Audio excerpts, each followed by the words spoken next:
আসসালামু আলাইকুম।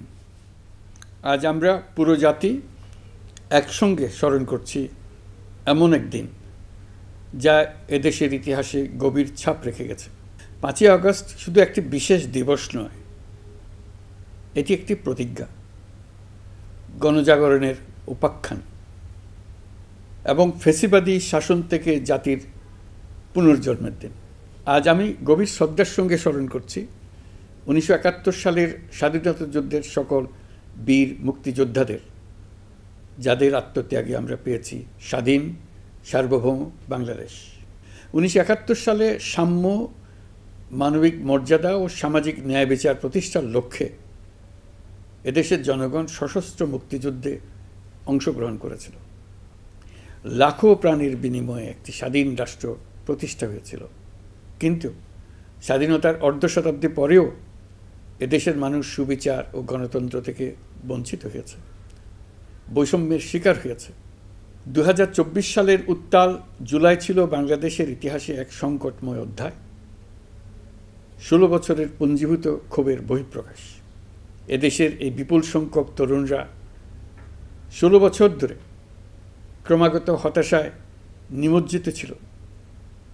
ভালো ফলাফল করেও চাকরির জন্য ক্ষমতাসীনদের দুয়ারে দুয়ারে ঘুরেছে। চাকুরিকে ঘিরে তৈরি হয়েছিল দুর্নীতি, স্বজনপ্রীতি আর তদবির বাণিজ্য। যে তরুণ ঘুষ দিতে পারেনি, এলাকার মাফিয়াদের সঙ্গে সখ্য গড়ে তুলতে পারেনি, তার চাকরি হয়নি। সরকারি চাকরিতে বৈষম্যমূলক কোটা পদ্ধতি, যেটা মূলত ছিল দুর্নীতি ও স্বজনপ্রীতির আরেকটা হাতিয়ার, এর বিরুদ্ধে তরুণ সমাজ দীর্ঘদিন ধরে প্রতিবাদ বিক্ষোভ করলেও ফ্যাসিবাদী শাসকের টনক নড়েনি। দীর্ঘ এই সময় প্রতিটি সেক্টরে মাফিয়াতন্ত্র কায়েম করে একটি সুবিধাভোগী শ্রেণী তৈরি করা হয়েছিল, যারা আর্থিক ও অন্যান্য সুবিধার বিনিময়ে স্বৈরাচারের পক্ষে কথা বলবে, কাজ করবে।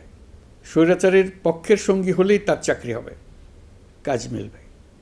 সরকারি প্রতিষ্ঠান, শিক্ষা প্রতিষ্ঠান, অর্থনৈতিক প্রতিষ্ঠান, এমনকি বিচার ব্যবস্থা, আইনশৃঙ্খলা বাহিনী, গণমাধ্যম ও সাংস্কৃতিক মণ্ডলেও এই ধরনের সুবিধাভোগী শ্রেণী তৈরি হয়েছিল।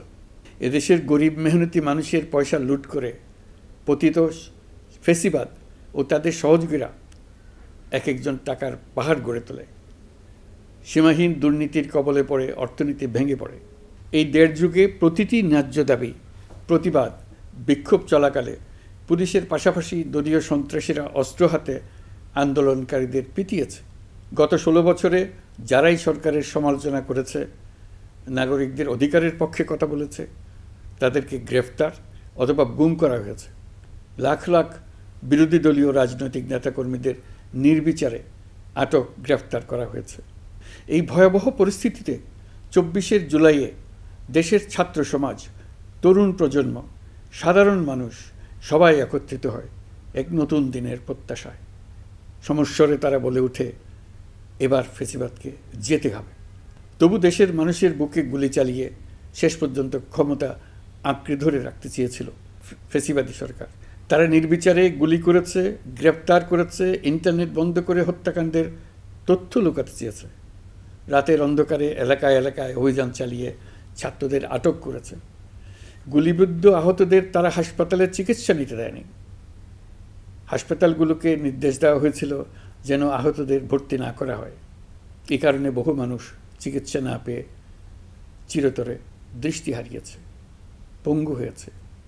আজ জুলাই গণ অভ্যুত্থান দিবসে আমি জাতির সূর্য সন্তান জুলাই শহীদদের গভীর শ্রদ্ধার সঙ্গে স্মরণ করছি, তাঁদের আত্মার মাগফিরাত কামনা করছি।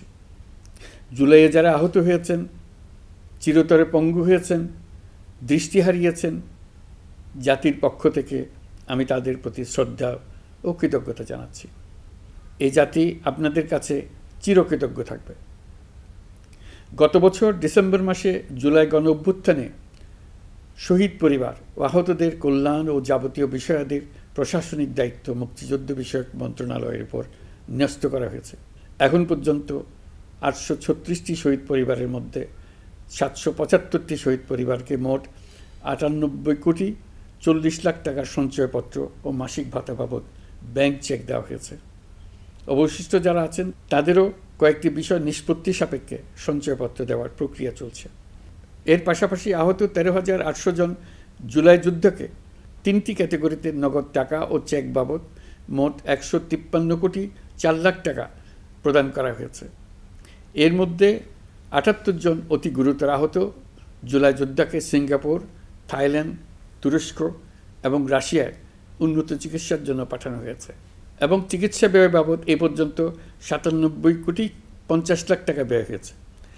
জেলা উপজেলা পর্যায়ে সকল সরকারি হাসপাতাল বা ক্লিনিক বা স্বাস্থ্যকেন্দ্র, মেডিকেল কলেজ হাসপাতাল এবং সরকার কর্তৃক নির্ধারিত বিশেষায়িত হাসপাতালগুলোতে সকল শ্রেণীর আহত জুলাই যোদ্ধাদের অগ্রাধিকার ভিত্তিতে বিনামূল্যে চিকিৎসা সেবা দেওয়ার সিদ্ধান্ত হয়েছে।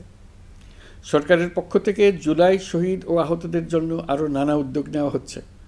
তবে জুলাইয়ের মহানায়কদের আত্মত্যাগ তখনই সার্থক হবে যখন এই দেশকে আমরা একটি সত্যিকারের জনকল্যাণকর দেশ হিসেবে গড়ে তুলতে পারব। আজ আমরা কেবল অতীত স্মরণ করতে আসিনি, আমরা একটি শপথ গ্রহণ করতে এসেছি। শপথ এই, আমরা কোনো ধরনের নিপীড়নের কাছে মাথা নোয়াব না। আমরা প্রতিষ্ঠা করব একটা জবাবদিহিমূলক, মানবিক, গণতান্ত্রিক এবং বৈষম্যহীন রাষ্ট্র, এমন রাষ্ট্র যা সবসময় জনকল্যাণে কাজ করবে। জুলাই শহীদদের আত্মত্যাগ আমরা বৃথা যেতে দেব না। তাদের আত্মত্যাগই হবে আমাদের পথ চলার প্রেরণা, তাদের স্বপ্নই হবে আমাদের আগামী বাংলাদেশের নির্মাণ রেখা। আজকের এই দিনে এটাই হোক আমাদের শপথ। মহান আল্লাহ আমাদের সহায় হন। আল্লাহ হাফিজ।